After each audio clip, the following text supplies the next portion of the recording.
ಕುದುರೆ ಇದೆ, ಬಣ್ಣ ಬಣ್ಣದ ಕುದುರೆ ಇದೆ, ಬಿಲ್ಲು ಬಾಣ ಇದೆ, ಕೆಂಪು ಕುದುರೆ ಇದೆ, ಕಪ್ಪು ಕುದುರೆ ಇದೆ, ಬಿಳಿ ಕುದುರೆ ಇದೆ. ಇದೇನಿದೆ ಹಿಂಗಿದೆ?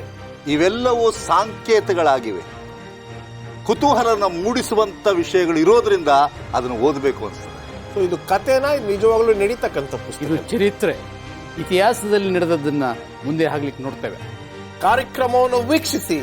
ಅದ್ಭುತವಾಗಿರ್ತಕ್ಕಂಥ ವಿಷಯಗಳು ಈ ಕಾರ್ಯಕ್ರಮದಲ್ಲಿದೆ. Revelation reveal.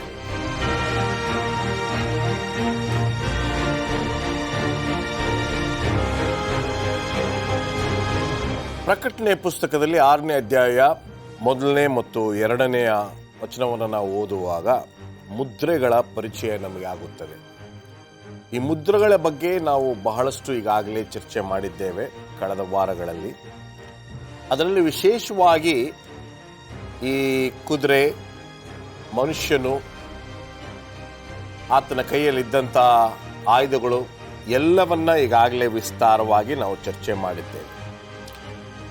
ಆದರೆ ಈ ಮುದ್ರೆಗಳು ಕ್ರೈಸ್ತಿಯ ಆದಿ ಸಭೆಯ ಆ ಸಮಯದಿಂದ ಇಂದಿನ ದಿನದವರೆಗೂ ಕ್ರೈಸ್ತಿಯ ಸಭೆಯನ್ನ, ಆ ಚರಿತ್ರೆಯನ್ನು ಸೂಚಿಸ್ತಕ್ಕಂಥ ಕೆಲವು ಘಟನೆಗಳನ್ನು ಸೂಚಿಸ್ತಕ್ಕಂಥ ವಿಚಾರಗಳು ಅನ್ನೋದನ್ನು ನಾವು ನೋಡಿದ್ದೇವೆ.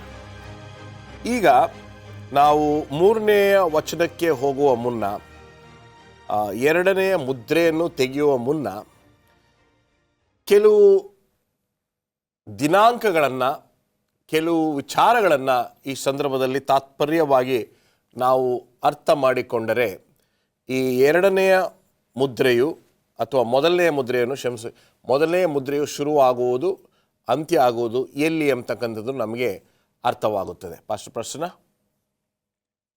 ಈ ಮೊದಲನೇ ಮುದ್ರೆಯ ಒಂದು ಸಾರಾಂಶ, ಸಾಂಕೇತಿಕ ಸಾರಾಂಶವನ್ನು ನಾವು ನೋಡುವಾಗ ಇದು ಆದಿ ಸಭೆಯ ಪ್ರಾರಂಭವನ್ನು ನೋಡುವಂಥದ್ದಾಗಿದೆ.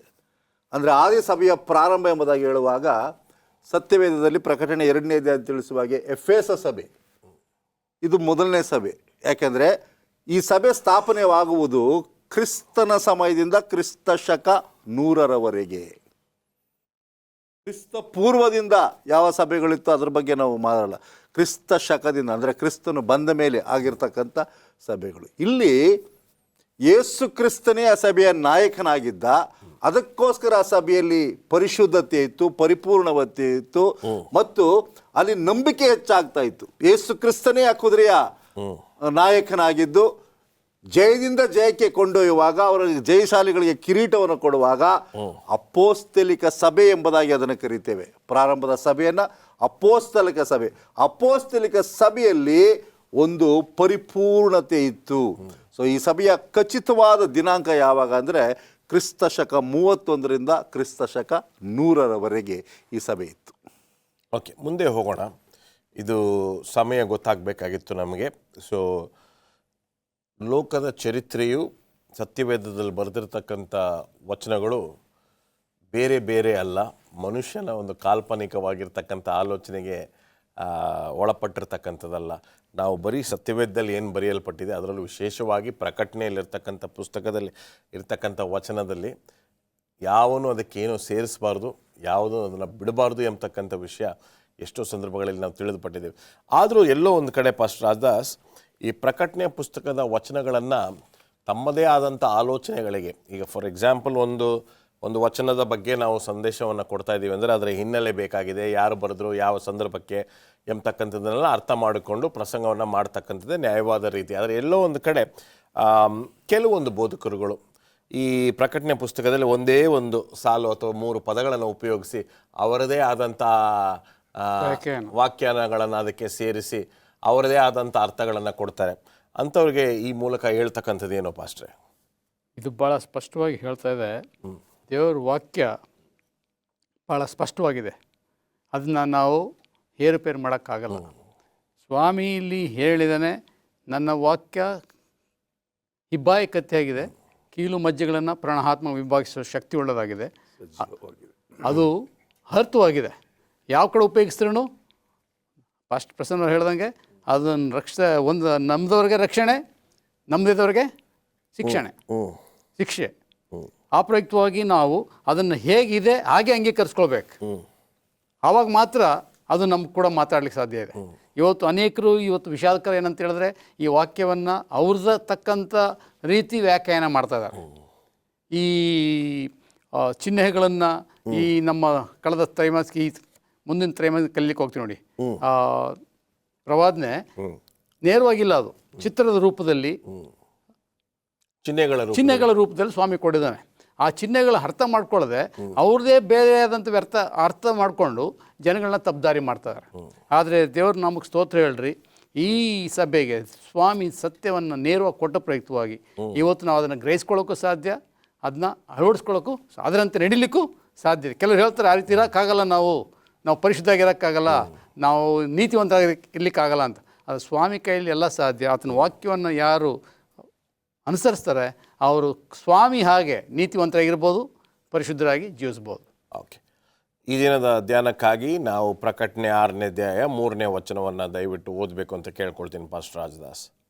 ಆತನು 2ನೆಯ ಮುದ್ರೆಯನ್ನು ಒಡೆದಾಗ 2ನೇ ಜೀವಿಯು ಬಾ ಅನ್ನುವುದನ್ನು ಕೇಳಿದೆನು. ಇಲ್ಲಿ 2ನೇ ಮುದ್ರೆ. ಸೊ ಒಟ್ಟು ಎಷ್ಟು ಮುದ್ರೆ ಇದೆ ಪಾಸ್ಟರ್ ಪ್ರಶ್ನ? 2ನೇ ಮುದ್ರಕ್ಕೆ ಬಂದಿದ್ದೇವೆ. ಎಷ್ಟು ಮುದ್ರೆಗಳಿವೆ ಟೋಟಲ್? 7 ಮುದ್ರೆಗಳಿವೆ. ಓಕೆ, ಯಾಕೆಂದರೆ ಸತ್ಯವೇದದಲ್ಲಿ 7ಕ್ಕೆ ಪ್ರಾಮುಖ್ಯತೆ ಕೊಡ್ತೀವಿ. ಪರಿಪೂರ್ಣವಾದದ್ದು 7 ಸಭೆಗಳು, 7 ತುತ್ತೂರಿಗಳು, 7 ಮುದ್ರೆಗಳು, 7 ಉಪದ್ರವಗಳು, ಇವೆಲ್ಲವೂ 7 ಎಂಬುದಾಗಿ ಹೇಳುವಾಗ 7 ದಿನಗಳು, ಇದು ಪರಿಪೂರ್ಣವಾದಂಥ ಸಂಖ್ಯೆ. ಆಗಿರುವಲ್ಲಿ 7 ಮುದ್ರೆಗಳಿವೆ. ಅದನ್ನು ಸಾಕಷ್ಟು ಅರ್ಥಗರ್ಭಿತವಾದ ರೀತಿಯಲ್ಲಿ ವಿಶಾಲವಾಗಿ ಕಲ್ತ್ಕೊಳ್ಳಿಕ್ಕೆ ನಾವು ಪ್ರಯತ್ನ ಮಾಡೋಣ. ಓಕೆ, ಈ 2ನೇ ಜೀವಿ, ಈಗಾಗಲೇ ನೀವು ಜೀವಿಗಳ ಬಗ್ಗೆ ನೀವು ಬಹಳಷ್ಟು ಮಾತಾಡಿದ್ದೀರಾ. ಆದರೆ ಒಂದು ವೇಳೆ ಈ ಕಾರ್ಯಕ್ರಮಕ್ಕಾಗಿ ತಮ್ಮ ದೂರದರ್ಶನವನ್ನು ನೋಡ್ತಾ ಇರ್ತಕ್ಕಂಥವ್ರಿಗೆ ಈ ಜೀವಿಗಳ ಬಗ್ಗೆ ಸ್ವಲ್ಪ ಒಂದು ಸಂಕ್ಷಿಪ್ತವಾಗಿ ಹೇಳಿ. ಈ ಜೀವಿಗಳ ಬಗ್ಗೆ ತಿಳ್ಕೊಳ್ಬೇಕಾದ್ರೆ ನಮ್ಮ ಸತ್ಯವೇದಗಳನ್ನು ಪ್ರಕಟಣೆ 4ನೇ ಅಧ್ಯಾಯ 6ರಿಂದ 8 ವಚನಗಳನ್ನು ಓದಬೇಕು. ಅಲ್ಲಿ ಏನು ಹೇಳ್ತದೆ ಅಂದರೆ, ಇದಲ್ಲದೆ ಸಿಂಹಾಸನದ ಮುಂದೆ ಸ್ಫಟಿಕವನ್ನು ಹೋಲುವ ಗಾಜಿನ ಸಮುದ್ರವಿದ್ದ ಹಾಗೆ ತೋರಿತು. ಸಿಂಹಾಸನದ ಮಧ್ಯದಲ್ಲಿ ಅದರ 4 ಕಡೆಗಳಲ್ಲಿ 4 ಜೀವಿಗಳಿದ್ದವು. ಅವುಗಳಿಗೆ ಹಿಂದೆ ಮುಂದೆ ತುಂಬ ಕಣ್ಣುಗಳಿದ್ದವು. ಮೊದಲನೆಯ ಜೀವಿಯು ಸಿಂಹದಂತಿತ್ತು, 2ನೆಯ ಜೀವಿಯು ಹೋರಿಯಂತಿತ್ತು, 3ನೆಯ ಜೀವಿಯು ಮನುಷ್ಯನ ಮುಖದಂತಿತ್ತು, 4ನೆಯ ಜೀವಿಯು ಹಾರುವ ಗರುಡ ಪಕ್ಷಿಯಂತಿತ್ತು. ಓಕೆ, ಈ 2ನೇ ಜೀವಿಯ ಬಗ್ಗೆ ಇನ್ನೂ ಸ್ವಲ್ಪ ಚರ್ಚೆ ಮಾಡೋಣ. ಒಂದು ಸಣ್ಣ ವಿರಾಮವನ್ನು ತೆಗೆದುಕೊಳ್ಳೋಣ. ಒಂದು ಸಣ್ಣ ವಿರಾಮ.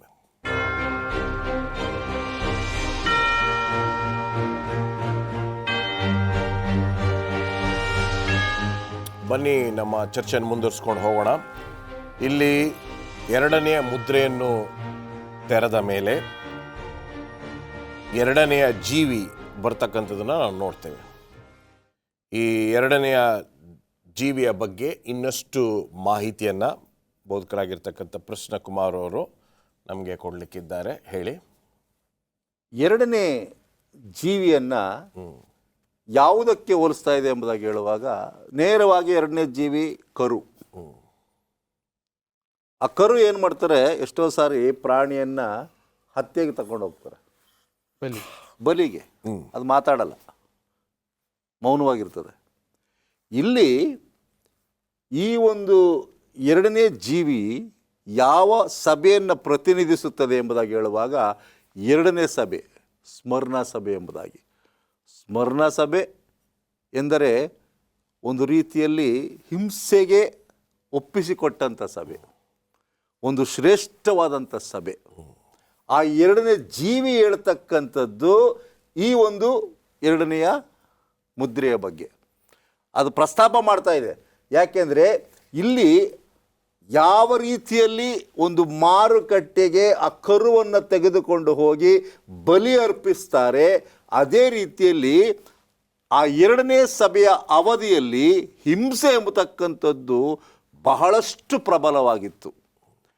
ಜನಗಳು ತಮ್ಮನ್ನು ಕ್ರಿಸ್ತನಿಗೋಸ್ಕರ ಒಪ್ಪಿಸ್ಕೊಡ್ಲಿಕ್ಕೆ ತಾವೇ ಮುಂದೆ ಬರ್ತಾ ಇದ್ರು. ಸಾಯ್ಲಿಕ್ಕೆ ಯಾರು ಎದುರ್ಕೊಳ್ತಾ ಇರಲಿಲ್ಲ, ಸತ್ಯವನ್ನು ಸಾರಲಿಕ್ಕೆ ಎದುರ್ಕೊಳ್ತಾ ಇರಲಿಲ್ಲ. ಸತ್ಯವನ್ನು ಸಾರ್ತಾ ಇದ್ರು. ಈಗ ಪಕ್ಕದಲ್ಲಿ ಒಬ್ಬರು ಸಾಯ್ತಾ ಇದ್ದಾರೆ, ಯಾವುದಕ್ಕೆ? ಸತ್ಯಕ್ಕೋಸ್ಕರ. ಅಯ್ಯೋ ನಾನು ಹಿಂದಕ್ಕೆ ಹೋಗೋಣ, ನಾನು ಔತ್ಕೊಳ್ಳೋಣ, ನಾನು ಬೇಡ ಅಂತ ಹೇಳ್ತಾ ಇರಲಿಲ್ಲ. ಅದನ್ನು ನೋಡಿ ಇನ್ನೊಬ್ಬರು ಸಾಯಲಿಕ್ಕೆ ಸಿದ್ಧರಾಗ್ತಾ ಇದ್ರು. ಇದು ಐರಡನೇ ಜೀವಿಯ ಒಂದು ಮಹತ್ವವಾದಂಥ ಗುಣ ಎಂಬುದನ್ನು ಅರ್ಥಕೊಳ್ಬೇಕು. ಪಾಸ್ಟರ್ ರಾಜದಾಸ್ ಅವರೇ, ಈ ಎರಡನೆಯ ಜೀವಿಯ ಬಗ್ಗೆ ಬಹಳಷ್ಟು ವಿಚಾರಗಳನ್ನು ನಾವು ಸತ್ಯವೇದದಲ್ಲಿ ಕಂಡುಕೊಳ್ತೀವಿ. ಆದರೆ ಬಂದು ನೋಡು ಅನ್ನುವುದನ್ನು ನಾವು ಸ್ವಲ್ಪ ಚರ್ಚೆ ಮಾಡಬೇಕಾಗಿದೆ. ಬಂದು ನೋಡು ಅನ್ನೋದ್ರೆ ಏನು? ಸ್ವಾಮಿ ಈ ಲೋಕದಲ್ಲಿರುವಾಗ ಒಬ್ಬ ಶಿಷ್ಯ ಬಂದು ಕೇಳ್ತಾನೆ, ಸ್ವಾಮಿ ಎಲ್ಲಿ ತಂಗಿದ್ದೀಯಾ ಅಂತ ಕೇಳಿದಾಗ ಸ್ವಾಮಿ ಅಲ್ಲಿ ತಂಗಿದ್ದೀನಿ ಅಂತ ಹೇಳಲಿಲ್ಲ, ಬಂದು ನೋಡು ಅಂತ ಹೇಳ್ತಾನೆ. ಹಾಗೆಯೇ ಇಲ್ಲಿ ಯೋಹಾನನಿಗೆ ಸ್ವಾಮಿ ತೋರಿಸ್ತಾ ಇದ್ದಾನೆ, ನೀನು ಬಂದು ನೋಡು, ನಾನು ಏನು ಹೇಳ್ತಿದ್ದೇನೆ ಅದು ಸತ್ಯನ ಅಸತ್ಯನ ನಿನ್ನ ಕಣ್ಣಾರೆ ನೋಡ್ಬೇಕು. ಯಾವಾಗ ನೋಡ್ತೇವೆ ಕಣ್ಣು ಆವಾಗ ಖಚಿತ ಆಗುತ್ತೆ. ಸೊ ಯೋಹಾನ ಬರೀ ಕೇಳಲಿಲ್ಲ ಶಬ್ದವನ್ನು, ಕಣ್ಣಾರೆ ಕಂಡ, ಆಗ ಸಾಕ್ಷಿ ಬಲವಾಗತ್ತಂತೆ. ಈ ಕೋರ್ಟ್ಗಳಲ್ಲೂ ಅಷ್ಟೇ, ನ್ಯಾಯಾಲಯದಲ್ಲಿ ಏನು ಕೇಳಿದೆ ಅಂತ ಹೇಳಲ್ಲ, ನೀನು ನೋಡಿದೆ ಅಂತ ಹೇಳ್ತಾರೆ. ಸೊ ಅದರಿಂದ ಈ ವಾಕ್ಯವೂ ಸಹ ಆತನ ಕಣ್ಣಾರೆ ಕಂಡದನ್ನೇ ಬರೆದಿದ್ದಾನೆ. ಕಿವಿಯಾರೆ ಕೇಳಿ ಕಂಡದನ್ನ ಕಣ್ಣಾರೆ ಕಂಡ್ರೆ ಆ ಸಾಕ್ಷಿಗಳು ಬಲವಾಗಿರುತ್ತೆ. ಈ ಎರಡನೇ ಜೀವಿಯ ಬಗ್ಗೆ ಇನ್ನೇನಾದರೂ ನಾವು ಬಿಟ್ಟಿದ್ದೀವಾ ಪಾಸ್ಟರ್ ಪ್ರಸನ್ನ ಅವರೇ? ಎರಡನೇ ಜೀವಿಯ ಹಿಂಸೆಯನ್ನು ಕೊನೆಗಾಣಿಸಿದ್ದು ಕಾನ್ಸ್ಟಂಟೈನ್ ಚಕ್ರವರ್ತಿ ಬಂದ ಮೇಲೆ. ಕಾನ್ಸ್ಟಂಟೈನ್ ಚಕ್ರವರ್ತಿಗೂ ಹಿಂದೆ ಇರತಕ್ಕಂಥ ಅನೇಕ ಚಕ್ರವರ್ತಿಗಳು ಕ್ರೈಸ್ತರನ್ನು, ಯಹೂದ್ಯರನ್ನು ಅಥವಾ ಯಾರ್ಯಾರು ಕ್ರಿಸ್ತನನ್ನು ಸ್ವೀಕಾರ ಮಾಡಿದ್ದಾರೆ ಎಲ್ಲರನ್ನು ಕ್ರೂರವಾಗಿ ಹಿಂಸೆ ಮಾಡ್ತಾಯಿದ್ರು. ಓಕೆ. ಆದರೆ ಕಾನ್ಸ್ಟಂಟೈನ್ ಚಕ್ರವರ್ತಿ ಬಂದಾಗ ಹಿಂಸೆಗೊಂದು ಅಂತ್ಯ ಆಯಿತು. ಆಮೇಲೆ ಈ ಸಭೆಯ ಒಂದು ವಿಚಾರವಾಗಿ ನಾವು ಮಾತಾಡಬೇಕಾದ್ರೆ ಏನನ್ನು ಸೂಚಿಸ್ತದೆ ಪಾಸ್ಟರ್? ಈಗ ಎರಡನೇ ಮುದ್ರೆಯು ತೆರೆಯಲ್ಪಟ್ಟಾಗ ಸಭೆಯಲ್ಲಿ ಯಾವ ಘಟನೆಗಳು ನಡೀತಾ ಇದೆ? ಈ ಎರಡನೇ ಜೀವಿ ಯಾವುದು ಹೋರಿ ಅಥವಾ ಕರು ಅಂತ ಹೇಳುತ್ತಲ್ಲ, ಇದು ಯಾರನ್ನು ಸೂಚಿಸ್ತದೆ ಅಂತ ಹೇಳಿದ್ರೆ ಕ್ರಿಸ್ತನನ್ನು ಹೋಲಿಕೆ ಆಗಿದೆ. ಸ್ವಾಮಿ ಕರುವಿನ ಉಪಾಧಿಯಲ್ಲಿ ತನ್ನನ್ನು ಬಲಿಯಾಗಿ ಒಪ್ಪಿಸ್ಕೊಟ್ನಂತೆ. ಆತನಲ್ಲಿ ಈ 4 ಜೀವಿಗಳಿದೆಯಲ್ಲ, ಈ 4 ಜೀವಿಗಳ ಗುಣಲಕ್ಷಣ ಯಾರ್ದು? ದೇವರದು, ಯೇಸು ಸ್ವಾಮಿದೆ. ಯೇಸು ಸ್ವಾಮಿ ಗುಣಲಕ್ಷಣವನ್ನು ತೋರಿಸ್ಲಿಕ್ಕೆ ಈ ಜೀವಿಗಳನ್ನು ಅಲ್ಲಿ ಸಾಂಕೇತಿಕವಾಗಿ ಇಟ್ಟಿದ್ದಾರೆ. ವಂಡರ್ಫುಲ್. ಮುಂದೆ ಹೋಗೋಣ. 4ನೇ ವಚನವನ್ನು ದಯವಿಟ್ಟು ನೀವು ಓದಬೇಕು ಅಂತ ಕೇಳ್ಕೊಳ್ತೀನಿ. ಪವಿತ್ರ ಸತ್ಯವೇದದಲ್ಲಿ ಓದೋಣ. ಆಗ ಮತ್ತೊಂದು ಕೆಂಪು ಕುದುರೆಯು ಹೊರಗೆ ಹೋಯಿತು, ಅದರ ಮೇಲೆ ಕೂತಿದ್ದವನಿಗೆ ಭೂಮಿಯಿಂದ ಸಮಾಧಾನವನ್ನು ತೆಗೆದುಬಿಡುವುದಕ್ಕೂ ಮನುಷ್ಯರು ಒಬ್ಬರನ್ನೊಬ್ಬರು ಕೊಲ್ಲುವವರಾಗುವಂತೆ ಮಾಡುವುದಕ್ಕೂ ಅಧಿಕಾರವು ಕೊಡಲ್ಪಡಿತು. ಇದಲ್ಲದೆ ಅವನಿಗೆ ದೊಡ್ಡ ಕತ್ತಿಯು ಕೊಡಲ್ಪಟ್ಟಿತು. ಇದು ಯಾವ ಮುದ್ರೆಯನ್ನು ಸೂಚಿಸ್ತಕ್ಕಂಥದ್ದಾಗಿದೆ ಪಾಸ್ಟರ್ ಪ್ರಸನ್ನ? ಈಗ 4ನೇ ವಚನದಲ್ಲಿ ಬಂದಿದ್ದೀವಿ, ಈಗ 2ನೇ ವಚನವನ್ನು ಮಾಡಿದ್ವಿ, 2ನೇ ಮುದ್ರೆ ತೆಗೆದಿದೆ ಅಂತ. ಈ 3 ಮತ್ತು 4ನೇ ವಚನ ಒಂದೇ ಆಗಿ ಓದಬೇಕಾ? ಯಾವ ರೀತಿ ನಾವು ಅರ್ಥ ಮಾಡ್ಕೊಳ್ಬೇಕು ಅಂತ ನಾನು ನಿಮ್ಮನ್ನು ಕೇಳ್ತೀನಿ. ಇದನ್ನು ಒಂದೇ ಆಗಿ ಓದಬೇಕು. ಯಾಕಂದರೆ ಸತ್ಯವೇದವನ್ನು ಏನು ಮಾಡಿದ್ದಾರೆ ಅಂದರೆ ನಮ್ಮ ಅನುಕೂಲಕ್ಕೆ ತಕ್ಕಂತೆ ಸಂಖ್ಯೆಗಳನ್ನ ಹಾಕಿದ್ದಾರೆ. ಇದು ಮೊದಲು ಬರಬೇಕು, ಇದು 2 ಬರಬೇಕು ಅಂತ. ಆದರೆ ಆಗಿರಲಿಲ್ಲ, ಅದು ಒಂದೇ ಒಂದು ರೀತಿಯಲ್ಲಿ ಬರೆದಿದ್ದರು. ಅದನ್ನು ಜನಗಳು ಓದ್ಲಿಕ್ಕೆ ಭಾಳ ಕಷ್ಟ ಆಗ್ತದೆ. ವರ್ಸ್ ಬೈ ವರ್ಸ್, ವಚನ ಆದಮೇಲೆ ವಚನ ಓದಿದ್ರೆ ಅನುಕೂಲ ಆಗ್ತದೆ ಎಂಬುದಾಗಿ. ಇಲ್ಲಿ 3 ಮತ್ತು 4 ಒಂದೇ ಇದೆ. ಯಾಕೆಂದರೆ ಎರಡನೇ ಜೀವಿ ಮಾತಾಡುತ್ತಿರುವುದೇ ಎರಡನೇ ಮುದ್ರೆಯ ಬಗ್ಗೆ. ಓಕೆ. ಸೊ ಎರಡನೇ ಮುದ್ರೆಯ ಬಗ್ಗೆ ಮಾಹಿತಿ ಕೊಡುವಾಗ ಇದು ಖಂಡಿತವಾಗಿಯೂ ಎರಡನೇ ಮುದ್ರೆ ಆಗಿದೆ. ಇಲ್ಲಿ ಎರಡನೇ ಮುದ್ರೆಯಲ್ಲಿ ಹೇಳ್ತಕ್ಕಂಥದ್ದು ಏನಪ್ಪ ಅಂದರೆ ಕೆಂಪು ಕುದುರೆ. ಮೊದಲನೇ ಮುದ್ರೆಯಲ್ಲಿ ನಾವು ಕಲ್ತದ್ದು ಬಿಳಿ ಕುದುರೆ, ಇವಾಗ ಕೆಂಪು. ಬಿಳಿ ಮತ್ತು ಕೆಂಪು ಏನಾಗಿದೆ?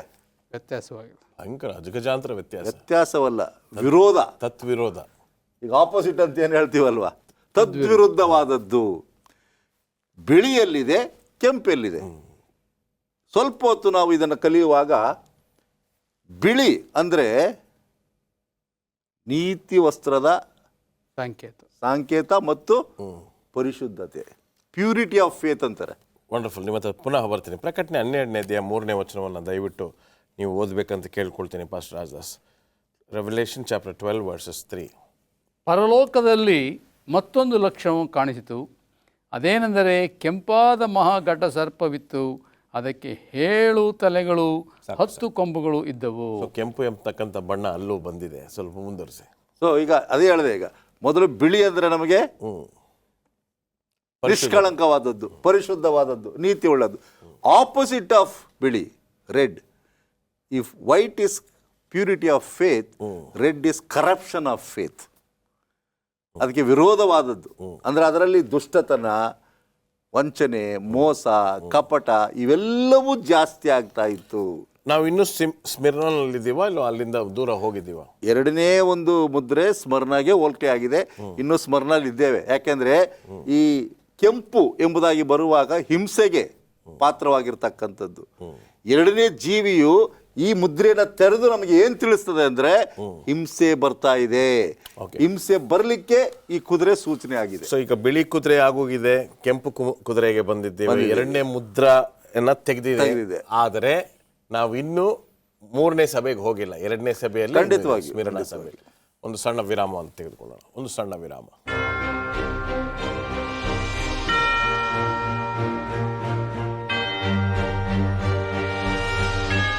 ಮೊದಲನೇ ಶತಮಾನದಲ್ಲಿ ಇದ್ದಂಥ ಸಭೆಯು ಪರಿಶುದ್ಧತೆಯ ಕಡೆಗೆ ಹೋದಾಗ ಮೊದಲನೆಯ ಮುದ್ರೆಯನ್ನು ನಾವು ಚರ್ಚೆ ಮಾಡಿದ್ದೇವೆ. 2ನೇ ಮುದ್ರೆಯನ್ನು ತೆರೆಯುವಂಥ ಈ ಸಂದರ್ಭದಲ್ಲಿ ಪ್ರಕಟಣೆಗಾರನು ಕೆಂಪು ಬಣ್ಣವನ್ನು ಪರಿಚಯ ಮಾಡಿಕೊಡ್ತಾ ಇದ್ದಾನೆ. ಈ ಕೆಂಪು ಬಣ್ಣವನ್ನು ಸೂಚನೆ ಮಾಡ್ತಕ್ಕಂಥದ್ದು ಏನು ಅಂತ ಸ್ವಲ್ಪ ನಾವು ಅದನ್ನು ಚರ್ಚೆ ಮಾಡಿದ್ದೇವೆ. ಈ ಕೆಂಪು ಕುದುರೆಯು ಯಾವುದನ್ನು ಸೂಚಿಸ್ತದೆ, ಯಾಕೆ ನಾವು ಇದನ್ನು ಚೆನ್ನಾಗಿ ಅರ್ಥ ಮಾಡ್ಕೋಬೇಕು? ಕೆಂಪು ಪಾಪಕ್ಕೆ ಸೂಚನೆಯಾಗಿದೆ. ಅದನ್ನು ನಾವು ಸಹಜವಾಗಿ ಹೇಳ್ತೇವೆ. ಅದರ ವಾಕ್ಯದಲ್ಲೇ ದೇವರು ತಿಳಿಸ್ತದಾನೆ. ಯೆಶಾಯನ ಬರೆದ ಪ್ರವಾದನ ಗ್ರಂಥ 1ನೇ ಅಧ್ಯಾಯ 18ನೇ ವಚನದಲ್ಲಿ ಹೇಳುತ್ತೆ, ಬನ್ನಿರಿ ವಾದಿಸುವ ಎಂದು ಯೆಹೋವನು ಅನ್ನುತ್ತಾನೆ, ನಿಮ್ಮ ಪಾಪಗಳು ಕಡು ಕೆಂಪಾಗಿದ್ದರೂ ಹಿಮದ ಹಾಗೆ ಬಿಳುಪಾಗುವವು, ಕಿರುಮಂಜಿ ಬಣ್ಣವಾಗಿದ್ದರೂ ಹುಣ್ಣಿಯಂತೆ ಬೆಳ್ಳಗಾಗುವವು. ಸೊ ಇಲ್ಲಿ ಕೆಂಪು ಅಂತ ಹೇಳಿದ ತಕ್ಷಣ ಸಭೆಯಲ್ಲಿ ಪಾಪ ಪ್ರವೇಶ ಆಗೋದನ್ನು ಕಾಣ್ತೇವೆ.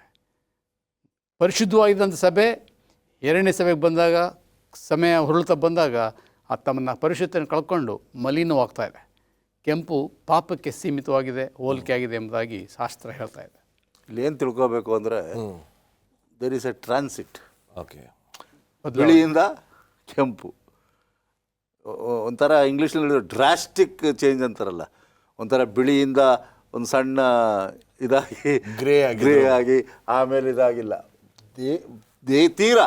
ಯಾಕೆಂದರೆ ತದ್ವಿರುದ್ಧ ಕರೆಕ್ಟ್ ಆದ ಪದ ಭಾಳ ಸ್ಪಷ್ಟವಾಗಿ ಏನು ಹೇಳ್ತದೆ ಅಂದರೆ, ಬಿಳಿ ಕುದುರೆಯ ಸಮಯದಲ್ಲಿರ್ತಕ್ಕಂಥ ಒಂದು ಸಭಿಕರು ಅವರಲ್ಲಿ ಅಥವಾ ಅವರ ಹೃದಯದಲ್ಲಿ ಅವರ ಜೀವಿತದಲ್ಲಿ ಪಾಪ ಎಂಬುದಾಗಿ ಇರಲಿಲ್ಲವಂತೆ.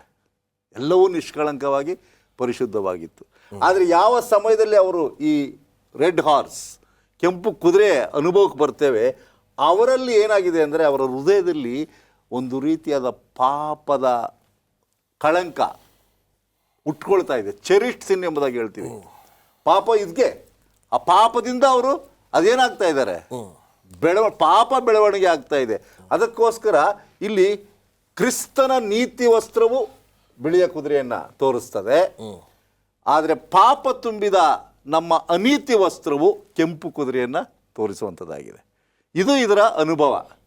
ಸೊ ಇದನ್ನು ನಾವು ಯಾಕೆ ಇಷ್ಟು ಕಡ್ಡಾಯವಾಗಿ ಹೇಳಬೇಕೆಂದರೆ, ಮನುಷ್ಯನು ತಾನು ಹುಟ್ಟಿದಾಗ ಚೆನ್ನಾಗೇ ಇರ್ತಾನೆ, ಒಳ್ಳೆಯವನಾಗಿರ್ತಾನೆ.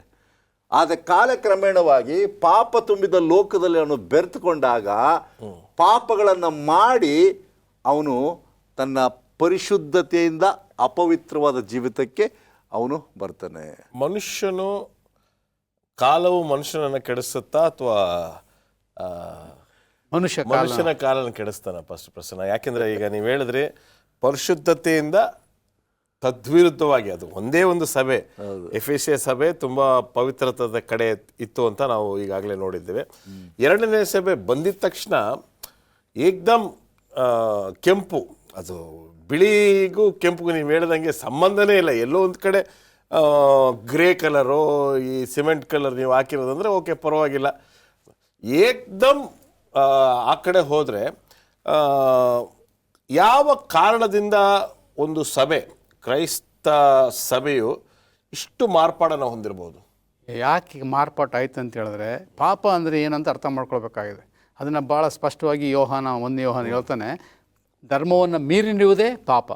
ಇವರು ಸತ್ಯದ ಸಭೆಯಲ್ಲಿದ್ದರೂ ಸಹ ಧರ್ಮಶಾಸ್ತ್ರವನ್ನು ಮೀರ್ತಾ ಇದ್ರು. ಆ ಪ್ರಯುಕ್ತವಾಗಿ ಅವರು ಸ್ವಾಭಾವಿಕವಾಗಿ ತಮ್ಮ ಶ್ವೇತ ಬಣ್ಣವನ್ನು, ಆ ಬಿಳಿ ಸ್ವಭಾವ, ಪರಿಶುದ್ಧತೆಯನ್ನು ಕಳ್ಕೊಂಡು ಅಪರಿಶುದ್ಧರಾದರು. ಆ ತಮ್ಮ ಸಭೆ ಅಪರಿಶುದ್ಧ ಪ್ರಯುಕ್ತವಾಗಿ ಅವರ ಬಣ್ಣನೂ ಸಹ ಬದಲಾಗತ್ತೆ. ಆ ಬಿಳಿ ಬಣ್ಣದಿಂದ ಕೆಂಪು ಬಣ್ಣ ಆಯಿತು. ಅದಕ್ಕೇ ಇಲ್ಲಿ ಎರಡನೇ ಮುದ್ರೆ ತೆಗೆದಾಗ ಸಭೆ ಈ ಬಣ್ಣಕ್ಕೆ ಪರಿವರ್ತನೆ ಆಗಿರೋದು ನೋಡಿ ದೇವ್ರಿಗೂ ಆಶ್ಚರ್ಯ ಆಗುತ್ತೆ. ನನ್ನ ಸಭೆ ಇಷ್ಟೊಂದು ಮಲಿನವಾಗಿದೆಯಲ್ಲ ಅಂತೇಳಿ ಆಶ್ಚರ್ಯ ವ್ಯಕ್ತಪಡಿಸ್ತಾರೆ. ಸೊ ಇಲ್ಲಿ ಮುಂದೆ ಹೋಗೋಣ. ಹೊರಗೆ ಹೋಯಿತು ಅಂತ ಇದೆ ಪವಿತ್ರ ಸತ್ಯವೇದದಲ್ಲಿ. ಆಗ ಮತ್ತೊಂದು ಕೆಂಪು ಕುದುರೆಯು ಹೊರಗೆ ಹೋಯಿತು ಅಂದರೆ ಎಲ್ಲಿಗೆ ಹೋಯಿತು ಪಾಸ್ಟರ್ ಪ್ರಸನ್ನ ಕುಮಾರ್? ಆದರೆ ಎಲ್ಲಿತ್ತು ಅದು, ಅಲ್ಲಿಂದ ಎಲ್ಲಿ ಹೋಗ್ತಾ ಇದೆ? ಇವಾಗ ಒಂದು ಹೇಳಿದ್ನಲ್ಲ ನಾನು, ಒಳ್ಳೆತನದಿಂದ ಕೆಟ್ಟತನ ಹೊರಗಡೆ ಹೋಯಿತು. ಓಕೆ, ಇಲ್ಲಿ ಈ ಮುದ್ರೆಗಳನ್ನ ಹೇಗೆ ನೋಡ್ಕೋಬೇಕು ಅಂದರೆ, ಇದು ಒಂಥರ ಗ್ರ್ಯಾಜುವಲ್ ಇದು. ಡಿಗ್ರೇಡೇಷನ್. ಚೆನ್ನಾಗೇ ಇದ್ರು. ಯಾವ ಸಮಯದಲ್ಲಿ ಆ ಬಿಳಿ ಹೋಗಿ ಕೆಂಪಾಯಿತು ಅಂದರೆ, ಕೆಂಪು ಕುದುರೆಯ ಒಂದು ಲಕ್ಷಣಗಳು ಮೂಡಿ ಬಂದ, ಆಗ ಏನಾಯಿತು ಅಂದರೆ ಒಂದು ಬದಲಾವಣೆ ಕಾಣ್ತು. ಹೇಗೆ ಬದಲಾವಣೆ ಕಾಣ್ತು? ಒಂದು ವಾಕ್ಯ ಓದೋಣ. ರೋಮಾಪುರದವರಿಗೆ 2ನೇ ಅಧ್ಯಾಯ 28 ಮತ್ತು 29 ವಚನದಲ್ಲಿ ಪೌಲನು ಏನು ಹೇಳ್ತಾನೆ ನೋಡೋಣ. ಹೊರಗೆ ಮಾತ್ರ ಯಹೂದ್ಯನಾಗಿರುವವನು ಯಹೂದ್ಯನಲ್ಲ, ಮತ್ತು ಹೊರಗೆ ಶರೀರದಲ್ಲಿ ಮಾತ್ರ ಮಾಡಿರುವ ಸುನ್ನತಿಯು ಸುನ್ನತಿಯಲ್ಲ, ಆದರೆ ಒಳಗೆ ಯಹೂದ್ಯನಾಗಿರುವವನೇ ಯಹೂದ್ಯನು, ಮತ್ತು ಹೃದಯದಲ್ಲಿ ಆಗುವ ಸುನ್ನತಿಯೇ ಸುನ್ನತಿ. ಅಂದರೆ ಇಲ್ಲಿ ಹೇಳ್ತಕ್ಕಂಥದ್ದು ಏನಪ್ಪ ಅಂದರೆ, ಈ ಒಂದು ಒಳಗಿನ ಸುನ್ನತಿ ದೇವರಿಂದಲೇ ಹೊರತು ಮನುಷ್ಯರಿಂದ ಬರುವುದಿಲ್ಲ. ಆದಿ ಸಭೆಯವರು ದೇವರನ್ನೇ ಹೆಚ್ಚಾಗಿ ಆತ್ಕೊಂಡಿದ್ರು, ಅದಕ್ಕೋಸ್ಕರ ಅವರು ಪರಿಶುದ್ಧರಾಗಿದ್ದರು. ಆದರೆ ದೇವರನ್ನು ಬಿಟ್ಟು ಕಾಲಕ್ರಮೇಣ ನೀವು ಮನುಷ್ಯರನ್ನು ಆತ್ಕೊಳ್ಳುವಾಗ, ಮನುಷ್ಯರ ಸ್ವಭಾವಗಳು ಪಾಪಗಳು ಅಂಟಿಕೊಳ್ಳುವಾಗ ನಿಮ್ಮ ಬಣ್ಣನೂ ಬದಲಾಗ್ತದೆ, ನಿಮ್ಮ ಗುಣನೂ ಬದಲಾಗ್ತದೆ. ನೀವು ಲೋಕಕ್ಕೆ ತದ್ವಿರುದ್ಧವಾದ ಜನಾಂಗವಾಗಿ ಪರಿಗಣಿಸ್ತೀರಾ. ನೋಡಿದ್ರಿ, ನೆನ್ನೆ ತನಕ ಚೆನ್ನಾಗೇ ಇದ್ನಲ್ಲ, ಇವತ್ತಿಗೆ ಇವನಿಗೆ ಅಲ್ವಾ? ಮನುಷ್ಯ ಹೇಳೋದನ್ನು ಕೇಳಿದಿರಲ್ಲ. ಸೊ ಇದು ಸ್ವಾಭಾವಿಕವಾಗಿ ನಾವು ಬೇರೂರದೇ ಇರುವಾಗ ಆ ನೀತಿ ವಸ್ತ್ರಿಕೆಯು ಸದಾಕಾಲ ಇರಬೇಕು. ಈಗ ಹೇಳಿದ್ವಲ್ಲ, one saved is not always saved. ಇವತ್ತು ಚೆನ್ನಾಗಿದ್ದೀನಿ ಅಂದ ತಕ್ಷಣ ನಾಳೆನೂ ಚೆನ್ನಾಗಿರ್ತೀನಿ ಅಂತ ಗ್ಯಾರಂಟಿ ಇಲ್ಲ ನನಗೆ. ಅದು ಮನುಷ್ಯನ ಚಂಚಲತೆಯ ಜೀವಿತ. ಆದರೆ ಕ್ರಿಸ್ತನು ಹೇಳ್ತಕ್ಕಂಥ ಮಾತುಗಳು, ನನ್ನಲ್ಲಿ ನೀವು ನೆಲೆಗೊಂಡರೆ ನೀವು ಫಲ ಕೊಡುವಿರಿ ಮತ್ತು ಬಾಡಿ ಹೋಗೋದಿಲ್ಲ. ಆದಿ ಸಭೆಯ ಬಗ್ಗೆ ನನ್ನ ಇನ್ನೂ ಜ್ಞಾಪಕ ಇದೆ. ನೀವು ಆದಿ ಸಭೆಯ ಬಗ್ಗೆ ಹೇಳಿದಾಗ ಅಷ್ಟು ಒಂದು ಹರ್ಷದಿಂದ ಹೇಳ್ತಿದ್ರಿ. ಅಷ್ಟು ಪರಿಶುದ್ಧವಾಗಿರ್ತಕ್ಕಂಥ ಸಭೆ, ಅಷ್ಟು ಒಳ್ಳೆ ಸಭೆ, ಅದಕ್ಕೆ ಬಿಳಿಯ ಬಣ್ಣವನ್ನು ಕೊಟ್ಟಿದ್ದಾರೆ ಅಂತ. ಒಂದೇ ಕೆಲವೇ ವರ್ಷಗಳಲ್ಲಿ ಅಥವಾ ಕೆಲವೇ ದಿನ ಅಂತ ಹೇಳಕ್ಕಲ್ಲ, ಕೆಲವು ವರ್ಷಗಳಲ್ಲಿ ತದ್ವಿರುದ್ಧವಾಗಿ ಇದು ಕ್ರಿಸ್ತನ ಹಿಂದೆ ಹೋಗ್ತಕ್ಕಂಥ ಸಭೆ, ಕ್ರೈಸ್ತರೇ ಇರ್ತಕ್ಕಂಥ ಸಭೆ, ಆದರೆ ತದ್ವಿರುದ್ಧವಾಗಿ ದೇವರಿಗೆ ವಿರುದ್ಧವಾಗಿರ್ತಕ್ಕಂಥ ಸಭೆ ನಾನು. ಸೊ 2ನೇ ಸಭೆಯೇ ಈ ಒಂದು ಬಣ್ಣವನ್ನು ಕೊಟ್ಟಿದ್ದಾರೆ ಅಂತ ಹೇಳಿದ್ರೆ, ನಾವು ಈಗ ನಮ್ಗೆ ಯಾವ ಬಣ್ಣ ಕೊಡ್ತಾರೆ ಅಂತ ಗೊತ್ತಿಲ್ಲ ಅಲ್ವೇ? ಹೊಸ ಬಣ್ಣ ಏನೋ ಕಂಡುಹಿಡಿಯಬೇಕು. ಇದ್ರ ಬಗ್ಗೆ ಮುಂದಿನ ದಿನಗಳಲ್ಲಿ ನಾವು ಮಾತಾಡೋಣ. ದೇವರು ನಮ್ಮೆಲ್ಲರನ್ನ ಆಶೀರ್ವದಿಸಲಿ. ನಮಸ್ಕಾರ.